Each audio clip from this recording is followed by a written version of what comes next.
যে বাংলাদেশের এখানে নাকি অনেকে অবৈধ ব্যবসার সাথে জড়িত, এই জন্য হলো তাদেরকে হত্যা করলে কিলিং হবে না।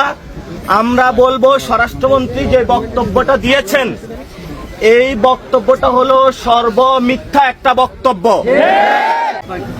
আমাদের সবচেয়ে বড় কথা যেটা, আমি অনেক জীবনের রিস্ক নিয়ে এখানে এসেছি, কারণ সীমান্ত এলাকার মানুষদের দেখার কেউ নাই বাংলাদেশে। সীমান্ত এলাকায় হসপিটাল নাই, সীমান্ত এলাকায় স্কুল নাই, সীমান্ত এলাকায় কর্মসংস্থান নাই। আমাদের বাংলাদেশের বিজেপিকে শক্তিশালী করতে হবে। বিজেপির কোনো ভয় নাই, বিজেপির পিছনে পুরো বাংলাদেশের দামাল ছেলেরা আছে ইনশাআল্লাহ। বাংলাদেশের পুরো 18 কোটি মানুষের যতদিন শরীরে রক্ত আছে, ততদিন বাংলাদেশের সার্বভৌমত্বের উপরে এক আঁচড় কাউকে লাগাতে দিব না ইনশাআল্লাহ। আমরা সবাইকে একটু স্লোগান ধরতে পারবো? এ দিল্লি না ঢাকা,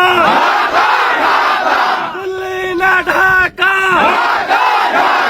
এ দিল্লি না ঢাকা, দিল্লি না ঢাকা, ভারত না বাংলাদেশ, আমার দেশ তোমার দেশ, আমার দেশ তোমার দেশ। আমি এখন সীমান্ত হত্যা রুখে দিন, বাংলাদেশের জনগণ।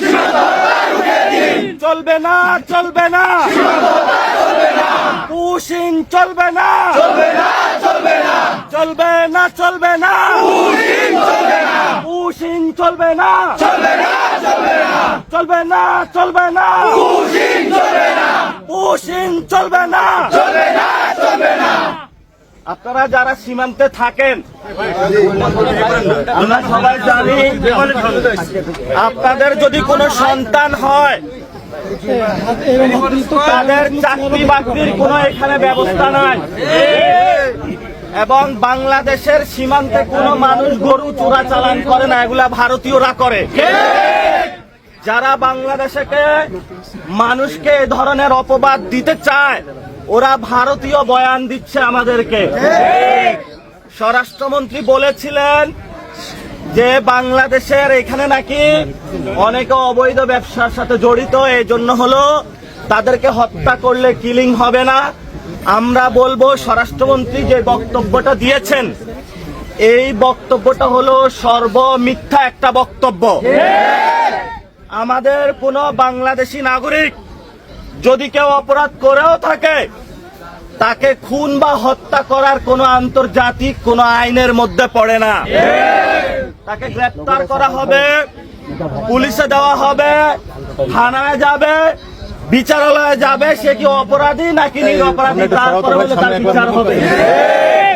আপনি বিচার ছাড়াই যখন বাংলাদেশিদেরকে সীমান্তে ধরে ধরে হত্যা করেন, তাহলে সার্বভৌমত্ব বলে আছে যে কিছু, এটা বাংলাদেশের মানুষ আর আপনাদের ফাঁকা গুলি এখন আর বিশ্বাস করে না। এই জন্য আমরা বলবো, আমরা যারা বাংলাদেশের মানুষ আছি, রক্ত দিয়ে হলো বাংলাদেশের সীমান্ত রক্ষা করব। সবাই রাজি? 71-এ আমরা যুদ্ধ করেছিলাম, বাংলাদেশ স্বাধীন করেছিলাম, 90-এ আন্দোলন করেছিলাম, 24-এ আন্দোলন করেছিলাম, একটাই উদ্দেশ্য, বাংলাদেশকে রক্ষা করার জন্য।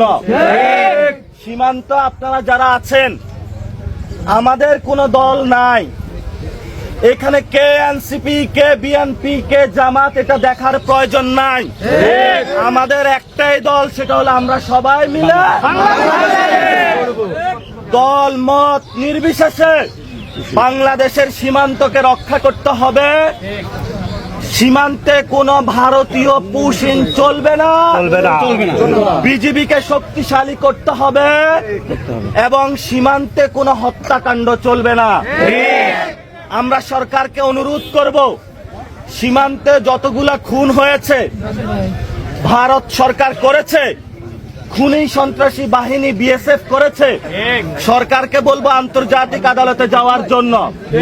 ভারতকে হলো আন্তর্জাতিক আদালতের কাঠ গড়ায় দাঁড় করানোর জন্য যে তুমি বাংলাদেশি নাগরিকদেরকে কেন খুন করেছ?